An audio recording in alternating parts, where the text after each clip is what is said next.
ನೋಡಿ, ಇದು ಮೈಸೂರು ಝೂ. ನೋಡಿ ಗಿಳಿಗಳು ನೋಡಿ, ಅದರಲ್ಲಿ ಎಷ್ಟು ಚೆನ್ನಾಗಿ ಡಿಫ್ರೆಂಟು ಪಕ್ಷಿಗಳೆಲ್ಲ ಇತ್ತು. ಪಕ್ಷಿಗಳ ಮೇಲೆ ನವಿಲು ಎಲ್ಲ ನೋಡಿದ್ವಿ. ತುಂಬ ಚೆನ್ನಾಗಿತ್ತು. ಮತ್ತು ಪ್ರಾಣಿಗಳು ತುಂಬ ಇದ್ದವು ಅಲ್ಲಿ. ಚಿರತೆ, ಸಿಂಹ ಎಲ್ಲ ಇದ್ದವು.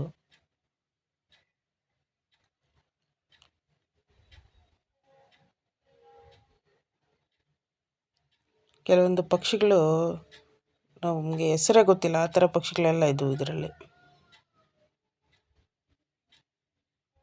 ನೋಡಿ, ಇದು ಹೆಸರು ನಿಮ್ಗೆ ಯಾರಿಗಾದ್ರೂ ಗೊತ್ತಿದ್ರೆ ಹೇಳಿ, ಕಮೆಂಟ್ ಮಾಡಿ. ನೋಡಿ ಪ್ಯಾರೆಟ್ ನೋಡಿ ಎಷ್ಟು ಚೆನ್ನಾಗಿದೆ ನೋಡಿ. ನೋಡಿ ವಿಶೇಷಟ್ಟು ದೊಡ್ಡ ಪ್ಯಾರೆಟು. ನೋಡಿ ಚಿರತೆ ನೋಡಿ ವಾಕು, ಅದು ನಮಗೊಂಥರ ಕ್ಯಾಟ್ ವಾಕ್ ಮಾಡಿ ನೋಡ್ಸೋ ಥರ ಇತ್ತು ಅದು. ನಾವು ಹೋಗಿರೋ ಟೈಮಲ್ಲಿ ವೀಡಿಯೋ ಮಾಡ್ತಾಯಿದ್ರೆ.